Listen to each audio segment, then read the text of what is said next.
we just left the gym and we did legs today. Today is Thursday. It's a typical leg day. I like to do Monday chest try, Tuesday back bi, Wednesday shoulder abs, Tuesday back. When I say back bi, I also mean deadlifts in there too. So we're doing deadlifts and back extensions that day. So we're getting hamstrings and glutes that day as well.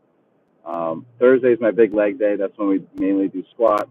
And then Friday is back to chest and accessories, kind of like accessory day. Like, what did I miss that week? I do that on Friday. And then on Saturday, if I train, it's arms, just arms. And Sunday, if I train, it's going to be deadlift day. So basically just deadlifts, pull-ups, that type of thing, or bench press. So deadlifts, pull-ups, bench press on Sunday, just focus on arms on Saturday. And today, my leg day, we'll go over that. We did a little bit of foam rolling on the calves, glutes, with an orb ball, orbit ball, ORBIT ball. And after that, we did some core work and some stretching for the lower body. And then we activated the core with some like Pilates core exercises. After that, we did a dynamic warm-up, so some locomotor skills, so some running, skipping, hopping, jumping, followed by some high box jumps to really kind of activate the CNS. So my whole lower body was pretty much activated after that warm-up. That warm-up gets your kind of body temperature up. It gets your CNS firing, and it helps with motor unit recruitment and synchronicity of the nervous system, and basically the whole flow of everything and range of motion. So all that's going to improve with a warm-up. Then you perform your first primary exercise or your first set, superset, triset, whatever that is. Today I did a primary set. Primary set is typically going to be one exercise. And so a primary set is different than a superset. Superset is two exercises packed together. So it's like maybe pull up and then a push up, or like a sit up and then a pull down, that type of thing. And then you have your pod sets, your trisets, you might do a bench press, you might do a lunge, and then maybe some type of plank. So that would be a tricep. Today, I just did primary sets. Primary sets, basically, like I said, primary set means you're just doing one exercise. You're not doing multiple exercises in a row, and you're taking time to rest in between sets so that you can get the maximum amount of growth and strength. So the longer you wait in between sets, the more growth and strength will occur because of how replenished you'll be. So if I were to, let's just say, partner two primary sets like a bench press and a deadlift back to back, I'm probably not going to get the same output if I were to just do a primary set.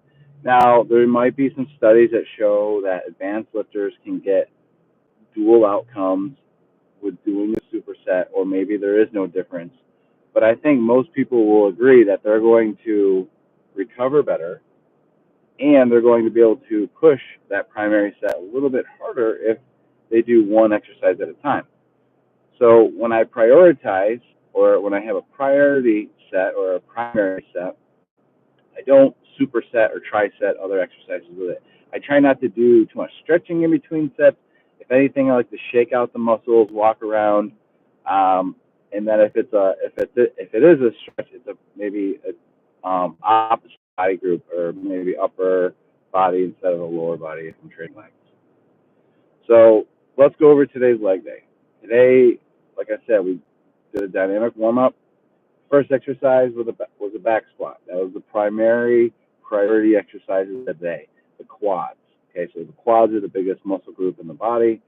The only way you can train them basically is by squatting or knee extensions or any type of knee extension movement or bilateral movement where you're squatting and using your hips as well. So yes, you are getting glutes with a squat. So you're getting a lot of squat, you're getting a lot of glute, you're getting a lot of quad, but it's pretty much quad dominant. Some people will argue that you're getting a ton of glute. Of course you are, but it's going to be mainly quads, and then the deadlift is going to be mainly hamstrings. So we started off with a back squat. We did 135 for 5, then we did 185 for 5, then we did 225 for 5, then we did 245 for 3, followed by 135 for 4, and then we did 3 split squats on each side in the back squat position. So we did a back loaded split squat during my last set. So it was like 1, 2, 3, 4, 5 total sets of back squat with about 2.5 minutes of rest in between sets. So 5 sets of around 5 is about 25 total reps of 80 to 85% intensity. Actually, 85% intensity for 25 reps. That's really important because when you are hitting something that is 85% intensity, it's different than hitting something that is 75 or 70% intensity. Let me break this down to you. When you push something that's 80 to 85% intensity or 5 to 8 reps, 85% intensity would be 5 reps, 80% intensity would be around 8 reps. When you hit those 5 reps, you're basically utilizing or requiring all motor recruitment from those type 2X and type 2B muscle fibers, or those bigger muscle fibers. Those ones are that like glycogen and like to be infiltrated with water. Those type 2X muscle fibers, they require that intensity in order to be fired.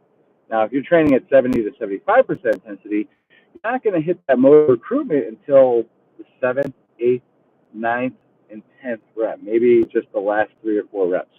But when you hit an 80 to 85% intensity, you're hitting that motor recruitment almost right out of the gate. Maybe right after 2 or 3, you're pretty much utilizing all motor recruitment in order to hit those reps. So you're training different muscle fibers when you train that 80 to 85%. So some people will train in that 70 to 75% at 10 to 12 rep mark, but they could probably do 20 reps, which means they're really only doing 50% intensity, which, can you imagine that 30% gap from pushing at 80% intensity to, say, 50%. So that 30% gap if you are not pushing hard enough. So it's growth and strength. What is required for growth and strength? It's going to be the intensity or the load. So adding load, adding an actual overload. Otherwise, the muscle tissue will not adapt. So we did 5 sets of 5 pretty much back squat, followed by supported single leg deadlift, 5 reps, 50 pounds each side. So I held on to like the wall and did a single leg deadlift with a dumbbell. So if you just look up supported single leg deadlift Jordan Weber, it will come up right up on YouTube, or Weber workouts, wherever you're at. Any exercise, back squat Jordan Weber, lunge Jordan Weber, any exercise you want to learn or any workout you want to learn, just type in my name in that actual workout and it'll pop up. Anyways, we did 5 sets of 5 back squat. Then we did supported single leg deadlift with a 50-pound dumbbell. We did 3 sets of 5 reps each. So that's 15 each side, 30 total reps. So now we're up to 55 total reps at 85% intensity. Okay. Then that's just for the hamstrings. So single leg supported deadlift is basically all hamstrings and glutes.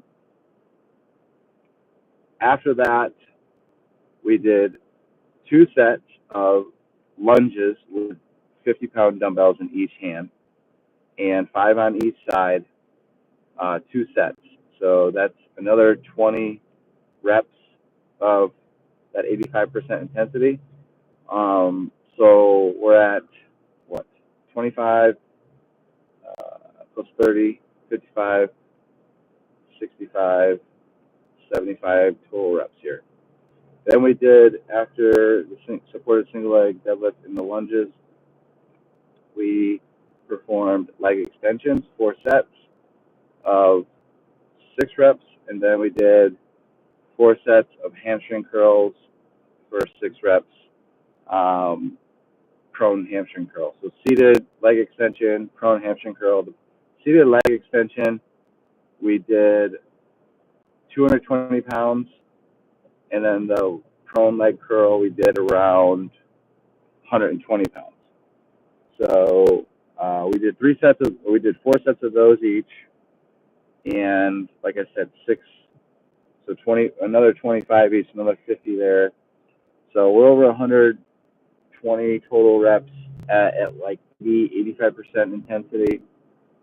And then the last two exercises were the hip abductor, seated hip abductor machine, and the seated hip adductor machine. We start with the hip adductor, ADD, adduct when your legs go in, and abductor when your legs go out. When you're seated, your knees are bent and they go out or in. So that is the seated hip abductor and seated adductor machines.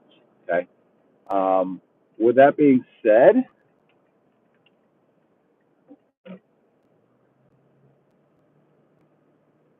we did 3 sets of those.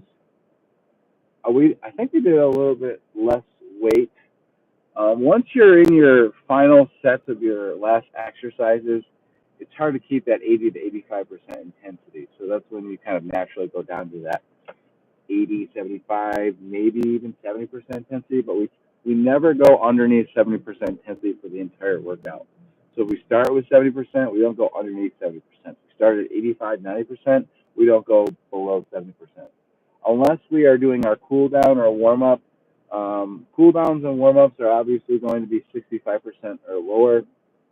Until the later phase of your warm up, it actually goes up from 65 to almost 90%, because that last phase of the warm up is going to be very high intensity, almost going to be the highest intensity of your workout, but the lowest fatigue rate because you're not doing it for that long. And that's how you train power. That's the difference between training power, training strength, and training hypertrophy. Okay. So if you have questions about my leg day or